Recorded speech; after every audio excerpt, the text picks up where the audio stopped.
Bonjour tout le monde et bienvenue à ce quatrième épisode du Seb Show dédié à la 38e saison de Survivor Edge of Extinction. J'espère que vous allez bien. Avant de commencer, si vous voulez vous abonner à la chaîne, activer les notifications, faire un petit like, m'ajouter sur Twitch, sur Facebook ou laisser vos commentaires, tout se trouve en dessous de vidéo. Et ne pas oublier de laisser vos commentaires sur les vidéos les plus récents, comme ça je suis capable de garder un meilleur suivi. Même si dernièrement je me suis laissé aller un petit peu là-dessus, j'ai quand même lu vos commentaires et je vais y répondre. Je vous avais dit la semaine passée, mais je vais essayer d'y répondre cette semaine. Je vous le promets. Donc, pour cet épisode-ci, dans le fond, de ce dont on va parler, on va d'abord commencer en parlant de ce que j'appellerais l'arc de rédemption. OK? La saison présentement est un peu étrange sur la façon dont elle est éditée. On sait pas trop ce qu'on s'en va. Il n'y a pas trop de joueurs qui se démarquent. On voit qu'il y a des joueurs qui ont du poids dans le jeu, mais on les voit pas tant. On voit pas toute une trame narrative comme on a pu l'avoir avec Nick l'année passée ou Ben dans la saison 35 ou même Dominique dans la saison 36. On dirait que il y a comme un vide. Puis ça, je vous en ai parlé dans les derniers épisodes. Mais là, je pense que ça commence à sortir un peu du lot. On voit que dans le fond, en tout cas, la sensation que j'en ai, parce que j'ai revu un peu mes positions par rapport aux joueurs, par rapport à ce qui se passait. Et je pense que cette saison-ci, ça va être une saison un peu de rédemption. Et évidemment, si c'est vraiment l'histoire qui est racontée durant cette saison-ci, ben, la rédemption, à mon sens, devait venir un peu avec l'île d'extinction. Donc, de l'extinction ou île d'extinction. En tout cas, bref, peu importe, on s'en fout. Donc, je pense que le premier joueur qui s'est comme démarqué un peu de ce côté-là, ça a été Chris. Et c'est probablement son histoire à lui qui m'a fait réfléchir un peu plus aux premiers épisodes, à ce qu'on avait vu précédemment. Parce que quand Chris est arrivé, il a commencé à parler de rédemption, justement, il allait faire des efforts, que ça a été extrêmement dur pour lui, son élimination, mais on dirait qu'il veut apprendre de cette élimination-là. Donc, contrairement à Reem, contrairement à Kate, on voit qu'il y a un côté positif à ce que Chris soit là, puis on voit une volonté à ce que Chris soit là. Et je pense que, ultimement, cette histoire-là qui est comme développée autour de Chris va faire en sorte que Chris va probablement revenir dans le jeu. J'ai vraiment cette sensation-là. J'ai l'impression que ça va être un joueur important, que ça va être un joueur qui va se rendre... Peut-être qu'il va être très longtemps sur l'île d'extinction, mais il risque d'être, à mon sens, potentiellement le joueur qui va avoir été là le plus longtemps, parce que je ne crois pas que Kate va endurer les tourments dans lesquels il est pris présentement. Je pense aussi que Reem peut facilement quitter, surtout si Kate s'en va. Donc, de cette philosophie-là, j'ai l'impression que Chris risque d'être celui qui va endurer le plus longtemps et du coup va avoir une beaucoup plus grande légitimité à revenir dans le jeu. Je me trompe peut-être, mais juste la façon qu'ils l'ont montré dans son épisode, dans l'épisode où il a été après son élimination, donc dans le quatrième épisode, celui qu'on discute aujourd'hui, on voit que ils tendent à vouloir montrer Chris sous un beau jour, alors qu'il n'avait pas été un joueur si important que ça dans la saison. Pourquoi nous montrer ça? Moi, à mon sens, c'est un peu ça. Et je pense que si la production a voulu faire ça, il y a une raison. Ils l'ont pas fait avec Reem, ils l'ont pas fait avec Kate, peu importe. De toute façon, il n'est pas assez important dans le jeu pour qu'on se soucie vraiment de la prononciation de son nom. Fait que, bref, Chris est comme dans un moule à part. Et là, on va voir avec l'arrivée de Rick comment l'interaction va évoluer autour de tout ça. Parce que Rick aussi, il a eu une bonne histoire jusqu'à maintenant. Il a été éliminé quatrième, pourtant il a eu une bonne histoire. Pourquoi se rendre quatrième avec quand même une superbe histoire jusqu'à maintenant? Et je me dis, bon, ben Rick a la possibilité de développer son histoire sur l'île. Peut-être de pas revenir en jeu, mais peut-être de se rendre jusqu'à la fin de l'expérience. Ça, c'est une possibilité. Donc, on va le voir évoluer, on va le voir travailler fort sur l'île. Je pense que c'est une possibilité. Il y a aussi une possibilité de revenir. À ce moment-là, ben là, ça va être de réévaluer un peu son statut, mais je le vois pas comme gagnant. Je sais qu'il y a quelqu'un qui m'a laissé un commentaire sur un de mes précédentes vidéos, comme de quoi que Rick faisait une bonne impression, tout, et je suis d'accord. Mais on n'a comme pas la sensation du gagnant, du moins pas encore. On dirait que c'est un joueur qui joue avec un peu nonchalant, un peu émotionnellement. Et justement, cette vision-là je pourrais dire, de Rick m'a fait réfléchir beaucoup à David. David qui est probablement le joueur qu'on voit le plus, ou du moins qu'on a vu le plus évoluer dans les 4 épisodes, même en tout cas en tant que, je pourrais dire que coach, en tant que joueur qui est revenu dans le jeu. On voit que David, son histoire se développe beaucoup, beaucoup plus. Et ça me laisse supposer que peut-être son avenir est pas tout à fait, je pourrais dire, glorieux. En ce sens que j'ai l'impression qu'il va se rendre loin, j'ai l'impression qu'il peut faire beaucoup, mais j'ai l'impression qu'il va devenir un Christian. C'est-à-dire un joueur qui va se rendre loin, que les gens vont peut-être apprécier par rapport à sa philosophie, par rapport à son jeu, par rapport... Mais encore là, la vibe du gagnant est pas là. Alors, c'est qui peut gagner la saison? Et là, l'élimination de Chris m'a fait réfléchir un peu à cet aspect-là. Et la rédemption qu'on a beaucoup... Puis pourtant, c'est pas... L'histoire évolue pas autour de cette personne-là. Mais j'ai l'impression que la rédemption va venir de cette personne-là, et c'est Aubrey. Aubrey a été extrêmement bad-lucké. Ben, je dirais bad-lucké. A pas bien fait dans ces 2 dernières saisons, en ce sens qu'elle a perdu 2 fois rendue en finale. Donc, elle a perdu 2 fois en étant finaliste. Moi, à mon sens, c'est terrible parce que c'est comme. Ça démontre que t'es juste pas capable de te vendre. Ça me fait penser un peu à Amanda. Donc, t'as beau jouer un jeu exceptionnel, t'as beau être aimé du public, mais si t'es pas capable de te vendre rendu au dernier vote, ben ça veut dire que tu fais quelque chose de mal. Et quand on a vu Aubrey trouver son idole, puis elle dit j'ai réussi enfin à rayer quelque chose de ma liste, j'ai trouvé une idole alors qu'elle avait fouillé dans ses 2 saisons d'origine, puis elle avait fouillé comme tout, elle s'était vraiment cassé le cul pour ça, ça n'était jamais arrivé qu'elle avait trouvé une idole, là elle trouve, puis elle fait comme il me reste juste une chose, c'est de gagner Survivor, et je pense que c'est la quote du gagnant. Souvent, on a une quote d'un joueur qui fait référence ou qui est attribué au gagnant. Et je pense que juste cet élément-là fait en sorte que Aubrey risque de se rendre à la fin. Et si les 3 autres joueurs, joueurs qui sont revenus dans le jeu, se font éliminer rapidement et qu'elle survit jusqu'à la fin sans se faire éliminer, je pense qu'elle va avoir vraiment un dossier intéressant à présenter au jury. Elle risque de se retrouver peut-être contre un joueur qui va être détesté à ce moment-là.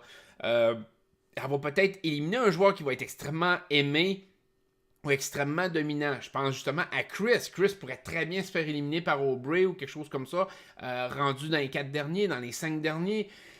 Aubrey a quand même je pourrais dire un talent, un peu de manipulation quand même, un talent social qui peut l'amener loin, malgré que présentement, elle est une cible. Mais là, elle était une cible dans sa tribu d'origine. Avec le Swamp, là, elle s'est refondue dans le groupe et on n'a pas l'impression qu'il y a une cible dans son dos à court terme. Et elle va peut-être être capable de toujours dévier la trajectoire des balles qui vont aller vers elle. Et ça, dans ce sens-là, peut-être qu'à la fin, ça va lui donner la victoire. Je pense qu'elle a un beau cas de rédemption. J'ai échoué par le passé, mais j'ai jamais abandonné. Et je me suis rendu pour une 3e fois en finale. si ça venait qu'à être le cas, je pense qu'Aubrey a des grosses chances de gagner. On est loin de là, mais à date, sur 4 épisodes, c'est quasiment la seule que je vois avoir eu une quote comme ça.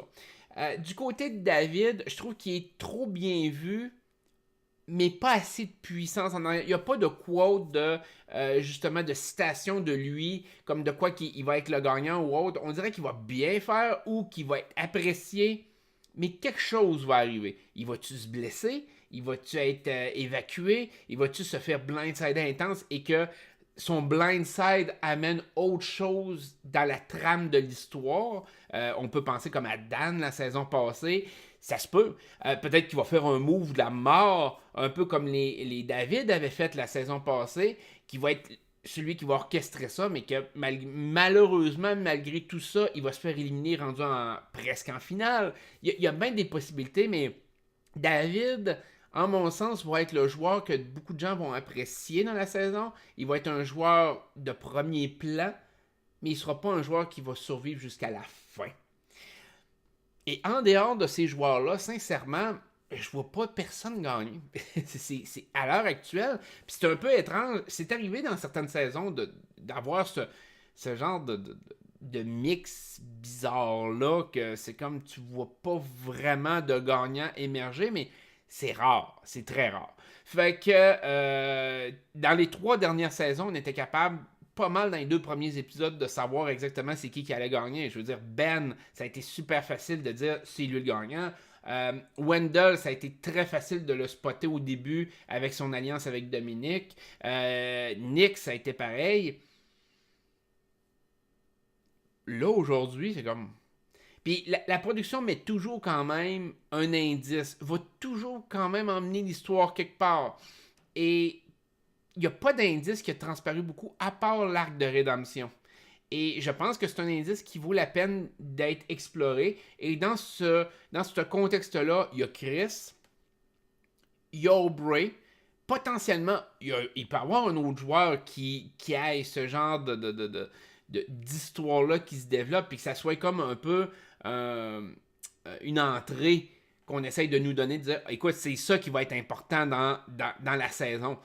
Mais je pense que ça va être par rapport à un arc de rédemption. Le gagnant va être choisi par rapport à ça. L'histoire du gagnant va être en rapport avec ça. Parce que l'île d'extinction, c'est un peu ça quand même. David contre Goliath, c'est un peu ça aussi. David contre Goliath, c'était le principe que un David va vaincre un Goliath à la fin, et c'est ce qui est arrivé, ça a été la trame d'histoire. Et l'île d'extinction, c'est un peu la même chose, c'est de combattre tous les éléments, toutes les choses qui vont contre toi et de quand même réussir. Et dans ce sens-là, l'histoire de rédemption est prioritaire à mon sens. C'est comme, j'ai perdu, mais je reviens plus fort. Et soit que ça peut être quelqu'un qui est sur l'île et qui survit pendant toute la longévité de cette twist-là. Là, je peux penser à quelqu'un comme Chris, qui va avoir affronté toutes les péripéties, les challenges qu'il peut avoir, peu importe tout ce qui peut être contenu sur l'île, et toute l'histoire qui peut évoluer sur l'île. Ou ça va être quelqu'un qui va avoir justement, qui va être soit vu extrêmement faible au début et devenir gagnant, ou quelqu'un qui a, comme Aubrey, essayé par le passé, qui a toujours échoué, mais qui a jamais abandonné. Parce que c'est une histoire de j'abandonne pas. Et Chris est dans cette situation-là, Aubrey est dans cette situation-là, et on pourrait dire que, bon, Wendy, dans une certaine mesure, on pourrait la mettre dans cette catégorie-là, mais Wendy, son jeu est trop en montagne russe, en mon sens. Elle n'a pas nécessairement une bonne vision du jeu. Et à mon sens, en plus, elle est potentiellement blessée, quoique ça a l'air de s'améliorer. Mais tout ça mis ensemble, si elle réussit à se rendre au merge, elle a peut-être des chances de se rendre à la fin. Elle est comme pas vue comme une menace à court terme. Mais même à ça, rendu plus tard dans le merge, les gens vont commencer à se dire hey man, elle a survécu tout ça, elle est dangereuse, puis elle n'aura pas la possibilité de gagner des immunités et elle risque d'être vraiment en danger. Bref. Donc, ça, c'était mon point principal par rapport à cet épisode-ci, l'arc de rédemption. Là, on va regarder un peu le Swamp. Le Swamp a pas été extraordinaire en ce sens que Jeff a posé la question, en plus, et ça m'a surpris, tu sais. Jeff a posé la question à des gens qui sont censés connaître le jeu. Tu sais, qui se vendent, qui écoutent Survivor depuis la première saison, puis il fait comme, avez-vous déjà vu ça? Un Swamp comme ça, où est-ce que tout le monde garde sa même équipe, sauf une personne, puis tout le monde fait comme, ah non, c'est la première fois, je vois jamais. Dans leur All-Star, c'est ce qui est arrivé. Il y avait juste eu Amber qui avait changé d'équipe, mais toutes les autres avaient resté dans leurs équipes respectives. Fait que, je sais pas, d'après moi, le monde mente par rapport à leurs connaissances sur Survivor, parce que moi, la première chose que j'ai faite comme, ben oui, c'est Survivor All-Star, c'est la 8e saison de Survivor, où ce qu'il y a juste eu Amber qui a changé d'équipe dans un swamp de... il était combien de joueurs? Il était 7 contre 5 ou quelque chose comme ça, 7 contre 4 ou bref, puis il avait swampé ça pour essayer de créer quelque chose, puis finalement Lex a été trop stupide, a cru la parole de Rob Mariano et a sacrifié, c'était Jerry qui avait sacrifié à ce moment-là au lieu d'Amber. S'il avait éliminé Amber, on aurait eu une finale bien plus enlevante que ça, là. Mais en tout cas, bref, c'est pas grave. Ça, c'est un élément du passé. Lex aurait toujours aurait dû avoir une autre chance, à mon sens. Peut-être qu'il veut plus jouer parce qu'il a été humilié lors du All-Star, mais en tout cas, bref, Lex aurait mérité un autre shot à Survivor. Mais bref, tout ça pour dire que le Swamp, c'est pas quelque chose de nouveau. C'est déjà arrivé dans le passé d'avoir ce genre de situation-là. Mais c'est ça, c'est qu'avec 3 équipes comme ça, que les équipes soient restées sensiblement pareilles, fait en sorte que là, les gens doivent se manger entre eux au sein même de leurs équipes s'ils perdent. Il y a beaucoup moins de place pour se sauver le cul. Quand tu es dans une équipe de 8 personnes, exemple, la probabilité de te sauver le cul est quand même grande. Ou une équipe de 10 personnes, parce que on peut penser que c'est les Manu. Les Manu n'avaient pas été encore... je pense que c'est les Manu qui avaient... C'est-tu les Manu? Ou c'est les Kama? C'est les Manu, je pense, qui sont pas... et je mélange les deux noms, je m'excuse.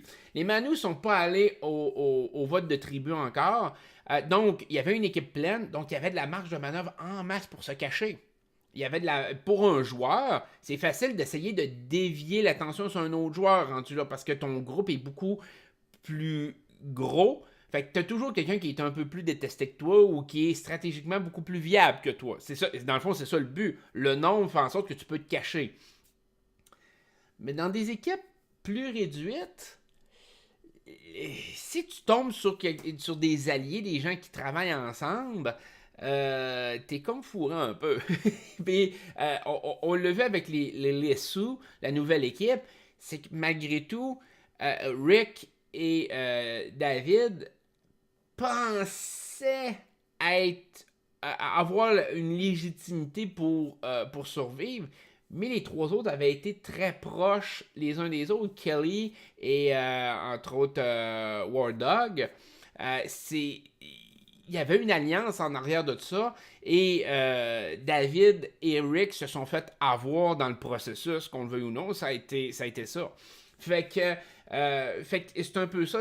Quand t'es dans une équipe réduite comme ça, de 5 joueurs, ben généralement, t'as toujours comme 2 joueurs qui sont quand même à part ou un joueur qui est à part, comme on peut regarder dans le cas de Wendy. Il y a toujours des alliances qui se créent comme ça. On l'a vu aussi l'année passée dans les David contre Goliath, quand Mike, Angelina et Nick avaient joint leurs forces et avaient éliminé les 2 autres. C'est un peu le même type de principe qui peut s'effectuer là-dedans. Fait que le Swamp n'a pas été extraordinaire, mais peut créer quelque chose. Sauf que, évidemment, si une équipe perd 2 immunités en ligne, ben ils laisseront probablement pas ça aller plus longtemps que ça. Ils vont remerger les équipes soit en 2, soit en un merge complet. On y est tôt pour ça, mais ça peut arriver. Donc, il n'y a rien qui a été créé. Donc, à date, il y a pas. Les twists n'ont pas apporté quelque chose d'extraordinaire au jeu. L'élimination de Rick a quand même eu un léger effet de surprise. J'avais le sentiment que Rick allait se faire éliminer, mais peut-être pas par un vote de 3-2. Je pensais vraiment que, et là, son nom m'échappe, mais je pensais vraiment que l'idole jouerait un rôle dans ce vote-là. Il n'y a pas eu d'idole. Ça, c'est surprenant. Personnellement, j'ai trouvé ça surprenant. Je me disais que peut-être qu'il soupçonnerait qu'elle aurait une idole et donc de mettre les votes sur Kelly.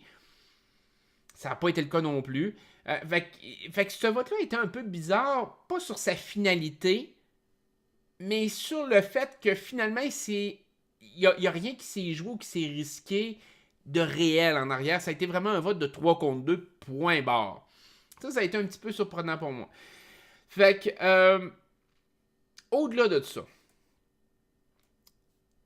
la saison est moyenne. Sincèrement, j'embarque pas tant dans la saison. J'ai hâte que ça décolle. Et là, ça va être de voir à quel point... j'ai l'impression qu'il va y avoir plus d'action sur l'île d'extinction que dans le jeu en tant que tel. On dirait que les gens jouent de façon très conservatrice dans le jeu. On voit que les légendes qui sont venues, qui sont rajoutées, les 4 légendes, font en sorte que les joueurs essayent moins de choses, se risquent moins. L'attention est vraiment axée là-dessus, beaucoup par les nouveaux joueurs. Fait que ça nous donne un show qui est comme passable. Mais après 3, en mon sens, 3 magnifiques saisons, parce que je considère que la saison 35 est extraordinaire sur les twists, les votes, les revirements de situation. Ça a été extraordinaire. 36 a été un peu plus banal comparé à la 35, mais c'était une très bonne saison. Le duo Dominic Wendell était écœurant. Ça a été la finalité qui a été plate à voir. Puis on a eu la saison 37 qui était David contre Goliath, qui en mon sens était une excellente saison avec beaucoup de revirements, beaucoup de manipulations, beaucoup de mensonges, beaucoup de revirements de situation. Et là on tombe dans une saison qui est comme plus... on pouvait pas s'attendre à avoir 4 saisons de suite d'être au top, mais je m'attendais un petit peu à mieux. Fait que je pense que ça fait le tour un peu de mon idée. Donc, c'est vraiment de voir... J'ai hâte de voir comment que les arcs de rédemption de chaque joueur vont évoluer. Je donne pas cher de la peau de Reem. Je donne pas cher de la peau de Keith. Mais par contre, Chris, Eric, j'ai hâte de voir les évolutions sur l'île. Sinon, du côté du jeu, où est-ce que les joueurs sont toujours actifs, qu'est-ce qui va arriver à David qui est complètement tout seul, puis surtout quand même une menace pour tout le monde. Voir comment Aubrey évolue dans le jeu. Ça va être pas mal ça, je pense, à court terme. Fait que je vais vous laisser là-dessus. J'espère que ça vous a plu. Prenez soin de vous autres et je vous dis à la prochaine. Bye bye.